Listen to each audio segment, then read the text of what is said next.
어느 이슬람 학자의 의견을 이렇게 듣다 보니까 이런 얘기가 났습니다. 아, 그리스도교, 그리스 정교건 로마 가톨릭건 프로테스탄트 교회건 간에 모든 예수님을 구세주로 믿는 그 크리스찬이티 기독교와 이슬람과의 그 전 세계 종교 인구 비율이 빠르면 2050년, 늦어도 2080년이면 골든 크로스가 일어날 것이다라고 말합니다. 그러니까 우리가 어렸을 때 30년 전, 50년 전에는 이슬람이 이 정도로 많지는 않았습니다. 근데 이슬람 인구의 종교 인구 비율이 이렇게 어마어마하게져서 빠르면 2050년이라고 그러는데 그 이전에도 올 수 있겠죠. 어쨌든 그렇게 된답니다. 이전에는 상상할 수도 없는 일이었는데 그렇게 되었습니다. 자, 그렇게 된 이유가 뭘까요? 일단 첫째로 기독교가 전 세계적으로 퍼질 수 있었던 것은 바울을 중심으로 한 이 사도 시대부터 오늘날에 이르기까지 선교 중심적인 선교 지향적인 그런 종교였기 때문에 이렇게 전 세계로 퍼질 수가 있었습니다. 그것은 굉장히 값진 것이고 그러나 해서 이렇게 세계적인 종교가 된 것 부인할 수 없습니다. 물론 그 이면에는 모든 그림자와 문제점과 이런 것들도 갖추고 있었습니다만 그러나 이제 전반적으로 봤을 땐 어쨌든 그것이 세계적인 종교로 퍼질 수 있었던 이유였습니다. 그러면 이슬람교는 사실 기독교보다도 사실 한 600년 정도 더 늦게 시작이 되기도 했고 또 세력적으로도 유럽과 미국과 같은 전 세계를 주무르는 그런 강대국 선진국의 대열에 껴보지도 못한 지역과 종교였는데 왜 이렇게 기독교를 위협하고 오히려 기독교를 능가하는 인구수의 종교가 될 수 있었을까요? 그것은 간단합니다. 이슬람 신자들, 무슬림들은 선교를 우리처럼 하지 않습니다. 선교가 없다 해도 과언이 아닙니다. 여러분 이슬람 종교를 전도하는 걸 한국에서 본 적 있습니까? 이슬람 나라에 가서도 볼 수 없습니다. 그러면 그 이유는 딱 한 가지입니다. 그들은 자녀들을 정말 많이 낳습니다. 물론 이제 여러 가지가 있겠죠. 기독교는 주로 선진국의 종교였으니까 자녀들을 많이 낳지 않았지만 이슬람은 후진국의 종교니까 많이 낳았다. 종교적인 율법적인 문제도 그렇고 그런 것도 있겠지만 어쨌든 그렇게 됐답니다.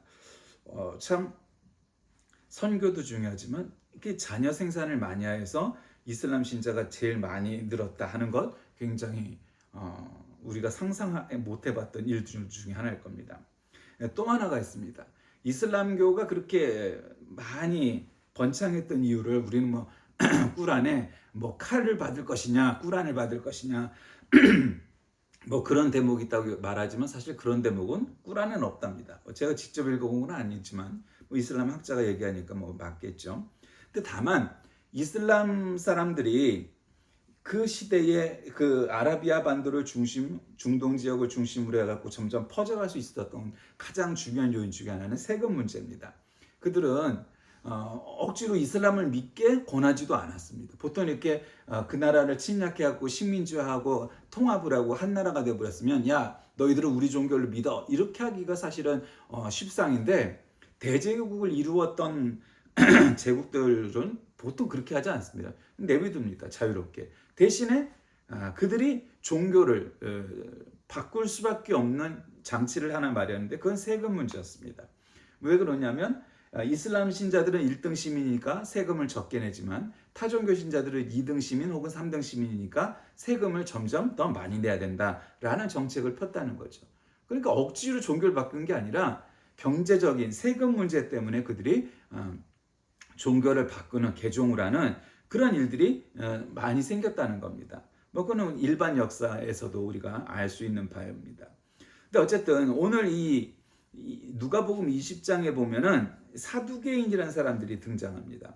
이 사두개인들 때때로 어떤 성경들은 율법학자 이렇게 말하기도 하는데 이 사두개인, 바리새인과 사두개인이 있죠. 그러니까 사두개인은 주로 어떤 사람들이냐면 바리새인들도 있지만 조금 다른 게 이렇게 이름이 따로 있잖아요. 원래 다윗과 솔로몬 시대의 대제사장의 이름이 사독이 있었는데 그들의 후예다. 그래서 주로 성정 관리를 맡은 사람들이다. 그러니까 이제 불교에 가면은 2판 4판 있지 않습니까? 2판이라는 건 뭐냐면은 선승입니다. 주지하고 이런 거보다 골방에 갇혀서 뭐 산에 올라가서 살기도 하고 선문답하고 뭐 이런 거 주로 하는 사람들, 수도승이죠. 이판이라고 그러고. 그러나 이제 또 일반 절에 주지도 하고 행정도 해야 되는 일도 필요하니까 그들을 사판이라고 그럽니다. 그래서 있는데, 그럼 사두개인들은 어떤 사람들이냐? 이 사판입니다. 이 성전의 뭐 기물을 관리하고 운영을 하고 뭐 하는 사람들이었습니다. 그치? 바리새인들하고 이제 조금 그래서 다른 겁니다. 근데 어쨌든 부활이 없다고 주장하는 사두개파, 이거 뭐 성경 시험에도 가끔 나옵니다. 신학대학 뭐 성서종합고사 같은데 보면은 나오는데, 왜 사두개인들은 부활이 없다고 주장하냐? 근데 뭐 사실 사두개인만 꼭 그렇게 주장한 거는 아닙니다. 왜 그러냐면, 부활이 없다고 사두개파 사람들이 주장하는 그 근거는 뭐냐면, 선생님, 모세가 우리에게 써주기를, 이 말은 뭐예요? 모세 오경엔 우리가 죽었다가 뭐 부활을 한다든지 그런 내용이 없다, 이 말이에요. 그러니까 유대인들은 뭐 예수님의 부활은 당연히 안 믿거니와, 사람들이 세상 종말이 오고 다시 죽었던 자가 부활하여서 하나님의 나라에서 하늘 잔치를 벌이고 이제 한다 하는 그런 개념이 없어요. 왜냐하면 구약의 모세 율법에는 그런 내용이 없기 때문이죠. 그러니까 모세가 우리에게 써주기를, 모세 율법에 말씀하시길, 모세 오경에서 우리가 부활한다는 그런 게 없는데 이런 내용이 또 있죠. 이제 시험하려고 그런 거예요.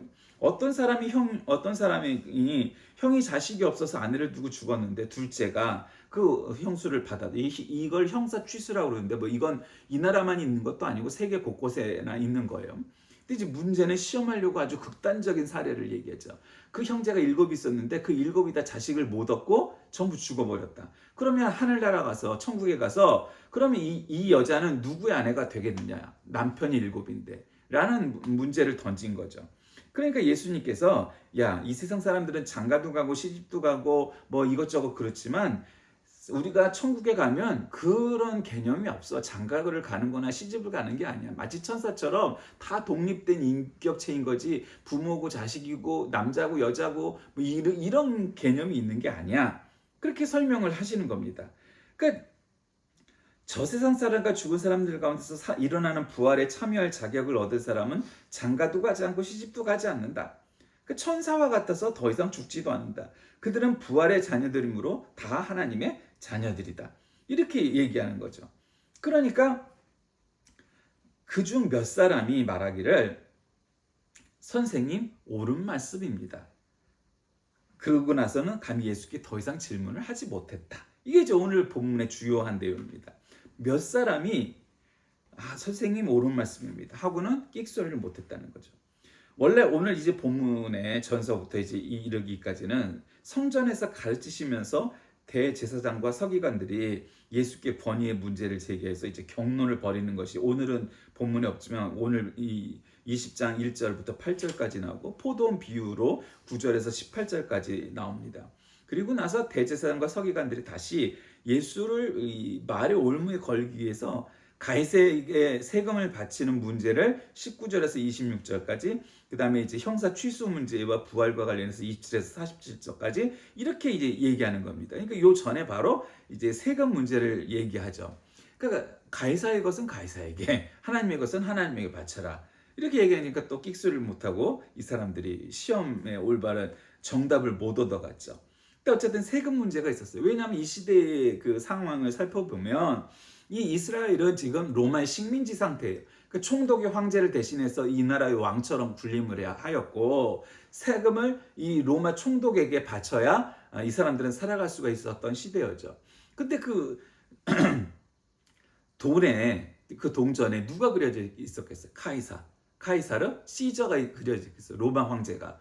그러니까 이 돈이 로마의 돈인데, 로마 황제가 그려져 있는데 이거는 가이사의 것이 아닙니까? 그러면은 성전에 헌금을 할 때 이 로마 황제가 그려져 있는 돈을 내는 것이 마땅합니까? 뭐 이런저런 것이죠.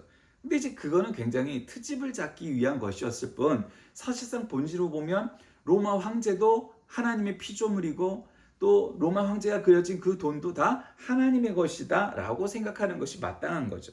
그렇게 생각하는 거죠. 그것이 성경적인 논리입니다. 그러니까 이 사람들이 이 세금 납부 문제를 가지고 얘기를 하니까 예수님께서 다시 그렇게 말씀하셨고, 또 지금 오늘 읽은 본문 형사 취수 문제와 관련해서 부활에 대해서도 이제 그렇게 말씀하신 겁니다. 자, 오늘 이 본장은 예수님의 권위에 도전하려고 했던 뭐 옛날 개혁 개정에는 뭐 대제사장과 뭐 서기관들, 뭐 그다음에 또 오늘 사두개인들, 뭐 바리새인들이 이제 세금 납부 문제가 가서, 그러니까 아주 예수님을 적대하는 그 종교적 혹은 정치적 기득권자들, 대제사장과 서기관들과 바리새인과 사두개인 다 나타나는 거죠. 아주 그냥 총동원해 갖고 예수님을 깎아내리고 비난해서 어떻게든 쓰러뜨리려고 질문을 하게 된 거죠. 그 유대의 이 종교 지도자들이 여러 가지 문제를 들고 나서 예수님을 책잡으려고 시험합니다. 근데 예수님의 답변은 그들로 하여금 침묵하도록 만들죠. 어쨌든 그들은 논리적이었어요. 이성적이었어요. 그 이성적으로 꺾이고 이성적인 답변을 하니까 아무도 끽소리를 못하는 일이 시작이 됩니다.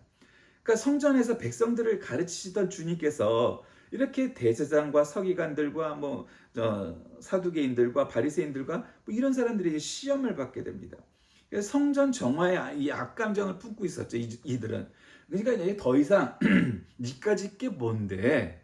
니까 짓게 뭔데 성전을 이렇게 청소하며, 니까 짓게 뭔데 우리보다 더 권위 있는 말씀을 하며, 가만 들어보면 하나하나가 율법적으로 이 모세 율법에 어긋나지도 않으면서 사실은 모세 율법을 훨씬 뛰어넘는 초월적인 권위 있는 그런 영적인 말씀을 가르친다는 거에 그들은 이 문제가 생긴 겁니다. 진퇴양난에 빠진 것이고, 야 이러다가 우리는 전부 다 실업자 돼버리고 저 예수라는 자와 저들의 제자들이 새로운 종교로 완전히 탈바꿈되어서 우리의 존재 가치는 하나도 없어지고 이 새로운 종교가 나타나는 거 아니야? 뭐 이제 그런 위기감에서 자꾸 예수님을 대적하는 거죠.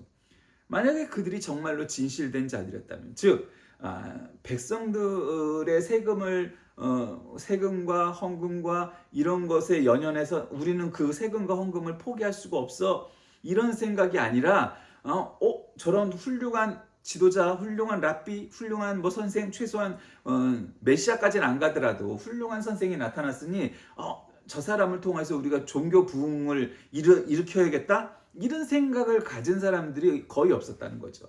그러니까 오늘도 본문 말씀에 예수님을 시험하는 이 종교 지도자들의 이야기는 많이 나오는데, 그 이야기에 동의했던 사람들은 몇 사람이 했다는 걸로 끝납니다. 대부분은 동의를 했지만 그 옳은 말씀입니다 라고까지도 말을 못했다는 거죠. 옳은 말씀인지 알면서도. 대부분의 사람들은 동의하면서도 실제로 표현을 못했고, 그냥 몇 사람이 그냥 옳은 말씀입니다 하고 그냥 돌아가 버린 거예요. 우리가 논리적으로 졌습니다. 이 신앙 논쟁에서 우리가 이론 싸움에서 우리가 졌습니다 하고 끝나버렸지, 대부분의 사람들은 이 이후에도 계속해서 예수님이 로마의 힘에 의해서 붙잡히고 십자가에 달리시고 돌아가시고 뭐 부활하셨을 때도, 그러니까 이 사람들이 지금은 이성적인 걸로 보이지만 결국 그거의 모든 것의 끝은 뭐냐? 비이성적인 거죠. 예수님을 십자가에 매달기 위해서 정치적인 죄목을 다는 거죠. 그 종교적인 분을 한마디로 그냥 편히 얘기하면 종교적인 인물이지 정치적인 인물이 아니잖아요. 예수님은 어떤 당시에도 정치적인 조회, 뭐 정치적인 조합, 뭐 정치적인 집회 한 적이 없어요. 근데 이제 로마 제국의 눈에는 어쨌든 사람들이 많이 보이니까 조금 눈여겨봤겠죠, 당연히. 근데 이렇게 스파이나 뭐 경찰을 보내갖고 들어봤겠죠? 근데 정치적인 발언이 하나도 없어. 그러니까 이제 어느 정도 안심을 하고 별로 간구하고 있었는데, 이 유대의 종교 지도자들은 안 그랬던 거죠. 왜? 지금 로마 제국의 힘은 별로 저 사람이 정치적인 발언을 하는 게 아니니까 그냥 내비두고 있는데, 이 종교 지도자들은 타격이 엄청 큰 거죠. 왜? 이 사람이 얘기하는 것이 모두 다 뭐 모세 율법과 종교와 신앙과 믿음과 하나님과 뭐 이런 거에 관련해서 얘기하니까 이게 자기들하고 이게 대척점에 있는 거고 비교가 되고 대조가 되는 사람이지, 종교적인 무슨 뭐 스트라이크를 일으키고 시위를 하고 혁명을 일으키고 이럴 사람이 아니라는 걸 본인들도 안 거예요. 그래서 더 문제였던 거예요. 저 사람이 정치 지도자, 그러니까 독립운동, 해방운동을 하는 사람이었다면 그렇게까지 큰 문제가 아니었을 텐데, 지금 이 사람들은 종교적인 신앙적인 인물이었고, 더군다나 자기들이 알고 있는 것보다도 훨씬 더 깊이 있는 신학적인 아주 깊은 내용을 얘기하니까 굉장히 자신들의 입지에 문제가 생긴 거죠. 그래서 자꾸 이렇게 이 28장, 20장 전체를 놓고서 봤을 때 아주 그냥 계속해서 어떻게 하면 비판해서 한마디도 못해갖고 꼬꾸라지는 꼴을 보고 싶어서 계속 공격을 하지만, 예수님 모든 지금 질문들을 아주 성경적으로 신학적으로 잘 대처하시고 대답을 하셔서 이제 넘겨버리는 일이 생기게 된 거예요. 부활이 없다고 주장하는 사두개인 중에서, 그러니까 부활이 없다고 주장하는 사람, 그러니까 지금으로 얘기하면 이게 굉장히 정치적인 그러니까 종교보다 신앙보다는 정치적인 라인에 서 있는 사람들이 뭐 지금도 많죠. 어느 시대나 많이 있었어요. 뭐 심지어는 불교에도 이판사판이 있다고 그랬으니까. 근데 어쨌든 그들의 주장이 세속적이니까 부활이 없다고 한 거는 아니에요. 그들의 주장의 근거는 뭐냐면, 사실은 지금도 유대교에는 부활은 믿지도 않고 있지도 않다고 생각해요. 왜? 구약 성경인 모세오경에 그 부활에 관한 내용이 거의 안 나타나거든요. 그러니까 부활이 없다고 당연히 주장하는 게 사두개 사람들의 신학이었는데, 어떤 사람이 예수님께 나와서 이 부활을 문제를 놓고 이제 질문을 하면서 오늘 본문이 시작되죠. 형사 취소 문제입니다. 그러니까 너희들은 지금 모세의 율법에 얽매여서 형사 취소를 하면 천국 가고 이 아내가 누구의 아내입니까? 라는 것을 묻지만, 그건 질문 자체가 틀렸다. 질문 자체. 왜?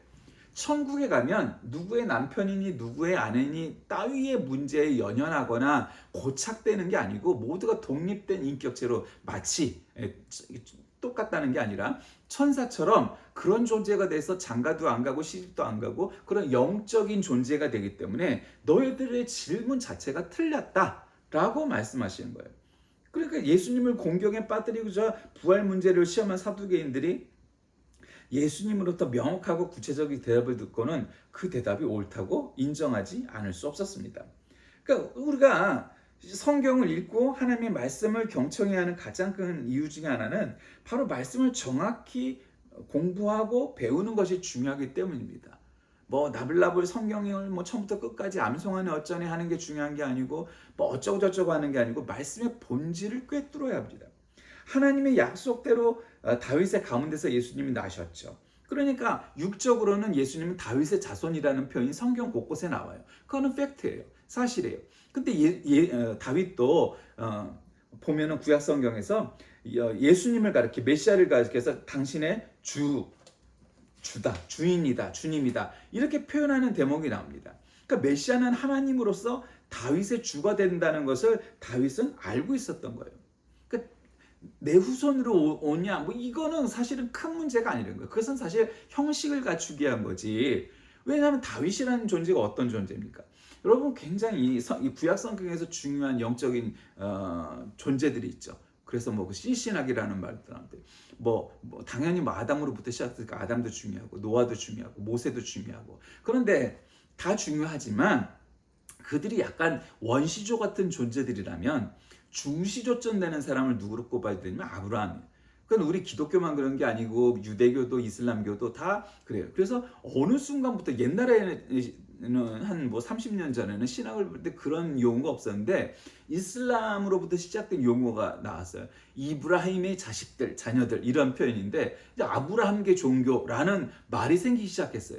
그러니까 그 말은 뭐냐면 기독교뿐만 아니라 유대교나 이슬람교도 전부 다 아브라함을 시조로 삼는 종교라는 거죠. 그들의 자녀라고 여기는 거예요. 물론 발음은 좀 다르고 뭐 어쩌고 저쩌고 하겠지만 어쨌든 다 아브라함을 자기들 신앙의 중시조로 여기는 거예요. 다 아브라함의 후손이에요. 그러니까 열국의 아비 뭐 이런 뜻을 갖고 있는 게 이제 아브라함이잖아요. 그러니까 우리는 다 아브라함의 자손들이고 따라서 아브라함으로부터 시작된 그 신앙의 전승이 우리에게 있다라고 각자 그 세 종교가 자기들에게 정통성이 있다 이제 주장한다 이런 얘기죠. 그런데 이제 아브라함으로부터 내려온 것이 그 다음 이제 시조쯤 되는 것이 다윗입니다. 다윗은 왕이었어요. 아브라함은 족장이었고. 그래서 사실 비슷하기도 하지만 다윗은 아브라함하고는 이 정치적인 혹은 현실적인 무게감이 달랐죠. 그는 진정한 왕이었고 다윗과 솔로몬은 정말 그 시대에 뭐 그렇게 영토가 어마어마하게 넓진 않았지만 이스라엘의 그 일을 절대로 무시하지 못할 만큼 그 시대는 굉장히 강해서 그 여러 나라로 영토를 넓혀가고 감히 이스라엘을 침략할 수 없을 만큼 아주 강성한 나라를 세웠던 게 이 다윗과 솔로몬 시대의 이스라엘이었습니다. 그러니까 다윗은 아주 왕으로서는 훌륭한 왕이었죠. 그러나 우리가 아다시피 다윗에게는 약점과 문제점도 있었습니다. 그러나 그런 것들을 다 이겨낼 수 있었던 까닭이 무엇입니까? 다윗은 정말 신앙적인 사람이었습니다. 그 옆에서 보면 재상들과 백성들이 야 우리 왕이 옛날에는 훌륭한 장군이었고 또 훌륭한 왕으로 이 나라를 이렇게 강성케 했지만 다윗이 변했다. 아니 자기의 부하인 우리아의 아내를 갖다가 저렇게 얻으려고 우리아를 죽게끔 사실은 우리아를 죽인 거랑 마찬가지잖아요. 그리고는 결국 그 아내를 갖다가 뺏어갖고 자기 여자로 삼다니 야 우리 왕이 이제 타락했네. 그럴 수 있죠. 근데 그럼에도 불구하고 성경은 그걸 다 기록했습니다. 그렇게 억지로 남의 아내를 뺏으려고 그 사람을 죽인 것까지. 그런데 다윗은 그 다음 뭐 이 일뿐만 아니라 그 최고의 이제 문제였지만 그렇지 않은 일에서부터 다윗은 정말 순수한 사람이었습니다. 어떻게 순수했느냐? 자신이 문제가 있고 죄를 지었을 때마다 하나님 앞에 베옷을 입고 회치를 해가면서 정말로 하나님께 눈물로 기도하고 하나님을 찬양했던 그런 사람입니다. 그러니까 얼마나 기도를 많이 했으면 얼마나 하나님을 찬양을 많이 했으면 시편의 대부분의 내용이 제일 많은 내용이 다윗의 시라고 기록되어 있을 정도로 다윗은 그렇게 하나님께 기도 많이 하고 찬양 많이 하던 그런 사람이었습니다. 그러니까 그 다윗이 또 아브라함 다음가는 이제 중시초점 되는 거죠. 그러니까 사람들은 아브라함과 다윗이 중요할 수밖에 없어요. 그러니까 성경은 예수님을 다윗의 자손이라고 표현을 하는 그런 표현이 있죠. 아브라함의 자손이다. 물론 그런 표현도 있지만 대체적으로 성경은 아브라함의 자손이다 할 때는 이 신앙 공동체 안에 있는 모든 사람을 지칭할 때 주로 그런 표현을 쓰고 다윗의 자손이다 이런 표현은 오직 예수님에게만 적용을 해요. 그러니까 그 이야기는 뭐겠어요? 다윗이 왕이었기 때문에도 그렇고 그런 왕권의 후계자가 바로 예수님이라는 그런 의미가 있으니까 주로 그런 표현을 쓰겠죠. 그러니까 그리스도는 인간의 근본적인 모든 문제들, 죄로부터 포함해서 모든 뭐 부활과 뭐 영생의 문제까지 인간으로서는 해결할 수 없는 그런 문제들을 해결하기 위해서 만유의 주제로서 메시아로서 이 땅에 오셨다 하는 것이 중요한 포인트가 되는 거죠. 우리는 부활의 소망을 가지고 살아가는 사람들이죠. 어떤 사람들은, 그러니까 세속적인 사람들은, 기독교는 말이 안 돼. 아니, 예수님이 훌륭한 것까지는 인정하겠어. 그러나, 아니, 어디 반은 신이고 반은 인간이라고 그게 말이 돼? 이렇게 주장을 하면서, 유대교나 이슬람교가 훨씬 거짓말이었고 이렇게 생각을 하는 거죠. 거짓말이라고 생각하는 거죠. 저들은 인간인데 훌륭한 분이라고 해서 저걸 하나님으로 치부를 해버린 거야 라고 그렇게 주장을 하고 믿는 거죠. 그래서 나는 유대교나 불교나 이슬람교는 믿을지언정 하나님이 인간의 몸을 입고 오셨다는 저 말 따위는 믿을 수가 없어. 이렇게 생각하는 사람이 있습니다. 자신이 똑똑하다고 생각하고 자신이 아주 지혜롭다고 생각하고 자신이 굉장히 인텔리라고 생각하는 사람들 가운데 주로 그런 사람들이 많죠. 그러니까 왜 그런 결과를 도출해냈는지는 납득이 가죠. 그런데 가만 생각해 보세요. 여러분 구약 성경 내내, 신약 성경 내내, 그리고 또 신약 성경 시대 이후에 교회 시대 이후에 대해서 여러분 얼마나 많은 사람들이 있었겠습니까? 얼마나 세계적인 천재, 철학자, 신학자, 역사학자, 뭐 법학자, 등등등등 그런 사람들이 너무도 많았어요. 어거스틴 같은 사람은 아주 깽판을 치던 문제아 같은 사람이었습니다. 아주 그냥 그랬습니다. 그런데 그가 나중에는 새들하고 짐승들하고도 대화할 만큼 그렇게 영적인 사람이 돼서 그 이야기도 또 신하다 그런 사람도 있지만 어쨌든 그럴 정도로 동물들하고 소통할 정도로 그렇게 기도도 많이 하고 그러던 사람이 어거스틴입니다. 그러니까 그 이야기는 뭐겠어요? 반대할 만큼 정말 반대했던 사람들이 많았다는 거죠. 한두 사람이 아니라는 거예요. 우리가 성경에 기록되어 있는 사람, 그리고 그 이후 시대의 신학적인 업적, 종교적인 영적인 업적을 남겼던 사람들 가운데 태어나면서부터 처음부터 끝까지 모든 발걸음이 하나님이 받으실 만한 훌륭한 그런 분들이만 있는 것이 아니라, 사실은 야 이건 말도 안 돼, 믿을 수가 없어, 어떻게 하나님이 인간의 몸을 입고 오고, 야 나는 도대체 이 기독교라는 종교를 난 받아들일 수 없어 했던 사람들 꽤 많습니다, 여러분. 우리 기독교 안에서만 많은 게 아니고 일반 역사 안에서도 그런 사람들 꽤 많습니다. 그러니까 그 사람들이 그럼에도 불구하고 그렇게 생각했던 까닭이 무엇입니까? 그들이 갖고 있는 것은 그거죠. 그들이 정말 영적으로 하나님을 만난 기도했겠거니와, 그리고 또 한 가지가 부활의 소망을 믿었다는 거죠. 부활을 믿은 거예요. 예수님 부활하신 걸 믿었기 때문에, 예수님 부활하셨으니까 우리도 죽었다가 예수님 다시 오시는 세상의 종말의 끝에 우리도 부활할 것이라는 확신을 가졌다는 거죠. 그 모든 근거가 뭡니까? 예수님이 부활하셨다는 거예요. 그 전혀 새로운 세계에서 전혀 새로운 모습으로 살게 될 것이라는 것을 그들은 알고 있었고 믿고 있었고 깨닫고 있었다는 거죠. 그게 중요한 거예요. 그러므로 사두개인들의 이 형사 취수제 이 문제는 부활을 반박할 만한 논거는 아니에요. 여러분, 형사 취수제는 성경적인 그런 제도도 아니에요. 그냥 그 시대에 필요했던 사회제도예요. 이 나라만 그랬던 게 아니라 뭐 인도나 네팔이나 부탄 같은 나라도 그랬고, 우리나라도 역사 보면 형사 취수제라는 게 우리나라 역사에도 고구려인가 뭐 이런 데 나오죠. 왜 나와요? 이때 당시는 먹고 사는 것이 간단합니다. 농사를 짓든 목축업을 하든 주로 그런 직업을 가진 사람들이 많았잖아요, 세계 어느 나라나. 그런 나라에서 남편이 없다는 것은, 남자가 없다는 것은 여자 혼자 굶어 죽기 십상일 수밖에 없는 제도예요. 그러니까 이슬람의 아내를 4명까지 둬도 된다는 제도도 사실은 그런 것에서 근거하는 거예요. 농사나 목축업을 통해서 먹고 살 수밖에 없던 그 시대의 유물인 거죠. 형사취수제도 마찬가지예요. 여자 혼자는 먹고 살 수가 없어요, 그 시대에. 그러니까 형사취수제를 해서 과부로 이렇게 들어와서 과부가 되는데 너무 젊어.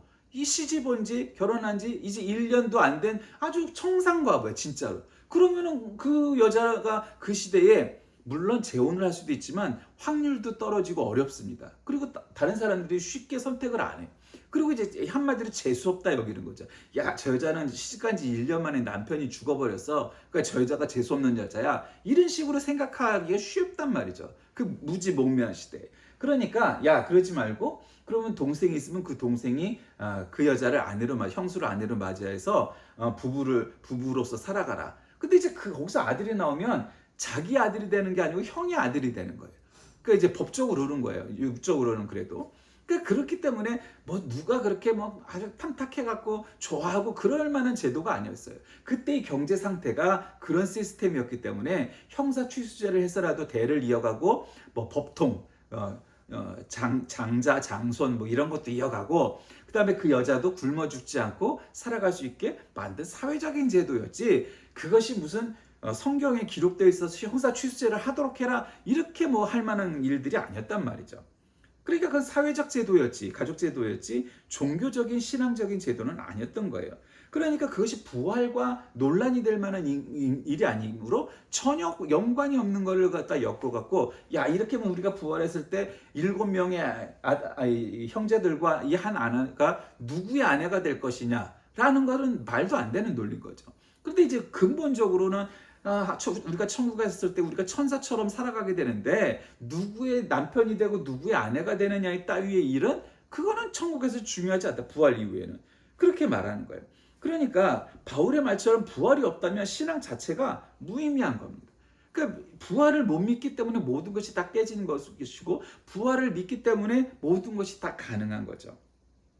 이 땅에 하나님의 아들로 오신 예수 그리스도, 그러면서도 그분이 하나님이셨고, 유대 종교 지도자들은 지금 예수님을 논리적으로도 이해할 수가 없고, 심정적으로, 마음으로도 예수님이 정말 하나님이시고 하나님의 아들이라는 것이 믿어지지가 않는 거예요.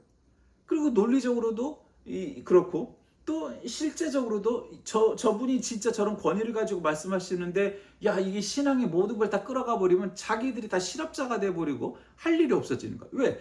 자기들보다 지금 예수님을 따르는 저 제자들이 무리들이 얼마나 많은데 자기들 따위가 뭐 눈에 보이겠어요? 그 처음부터 그냥 예수님을 비난하고 비판하고 어떻게 하면 꼬꾸라뜨릴까? 그러다 결국 나중에는 재판을 걸어서 유대의 왕이라는 제목을 딱 따라갖고 십자가형에 달게 만드는 그런 데까지 이 종교 지도자들이 앞장서는 거죠.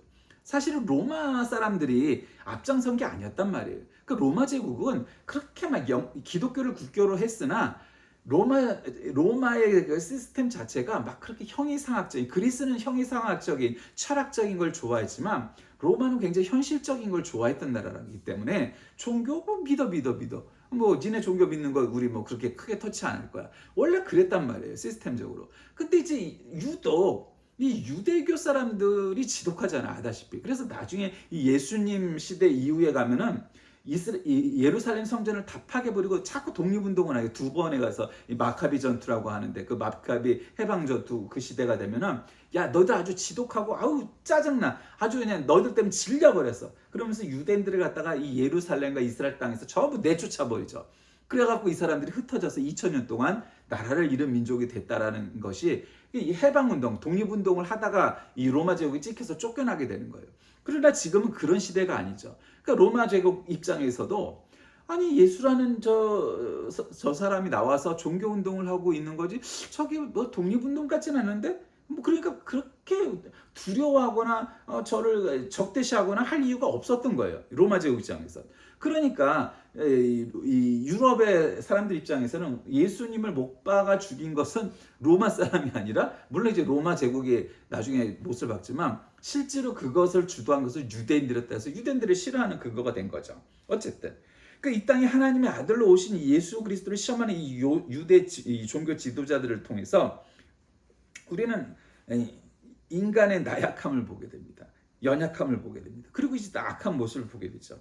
이들이 가진 이 악하고 약한 모습들이 우리 모든 인간에게는 없을까? 마찬가지인 거죠. 여러분, 오늘 예수님께서 그 질문과 대답을 통해서 하실 때에 다만 몇 사람이 이 사두개인들 율법학자들 중에서 몇 사람이 옳은 말씀입니다고 인정하고 대부분의 사람들은 인정조차도 안 하죠. 왜? 그만큼 너무도 자기의 주장이 옳다고 주장하는 그거에서 빠져서 예수님이 옳은 말씀을 해도 옳다고 인정을 못하는 거죠. 끝끝내 패배를 인정하지 않는 거죠. 그리고 끝끝내 옳은 말씀인 걸 인정하고 싶지 않은 거죠. 단지 몇 사람이었다는 겁니다. 근데 여러분 중요한 건 몇 사람이 얼마나 중요하냐. 예수님께서 이 땅에 와서 예수 운동을 펼치실 때 정말 몇 사람이 따랐던 겁니다. 맨 처음에는 12명의 제자들밖에 없었죠. 그러나 나중에는 몇십 명도 되고 몇백 명도 되고 나중에는 그 사도들이 또 전 세계로 퍼져서 지금은 세계 최대의 종교 인구를 가진 그런 종교가 되지 않았습니까? 그 까닭이 무엇입니까? 몇 사람이 예수님을 따랐기 때문입니다. 그것이 오늘날 이렇게 전 세계로 퍼진 기독교가 된 까닭입니다. 몇 사람이 회개하고 몇 사람이 하나님 앞에 온전히 돌아오면 그러한 결과를 맞이할 수 있다는 것을 바라다 보면서 오늘 단지 몇 사람이 인정을 했지만 그러나 정말로 몇 사람이라도 예수님을 온전히 제대로 믿는다면 그거보다도 훨씬 큰 일들을 일으킬 수 있는 단초가 된다는 사실을 생각하시는 저와 여러분 다 되시길 주의 이름으로 간절히 기도하겠습니다. 살아계신 하나님, 몇 사람만 인정을 했지만 대부분의 사람들은 자신들의 종교 지도자의 그러한 목이 걸린 이력기에 제대로 인정하지 못했습니다. 그리고 끝끝내 예수님을 비판하고 예수님을 못 박는 그런 일이 생기게 되었습니다. 우리는 유대 종교 지도자들처럼 되지 아니하고 예수님처럼 예수님의 제자들처럼 그렇게 살아가는 우리 모두가 되게 인도하여 주옵소서. 예수님의 이름으로 간절히 기도드립니다. 아멘.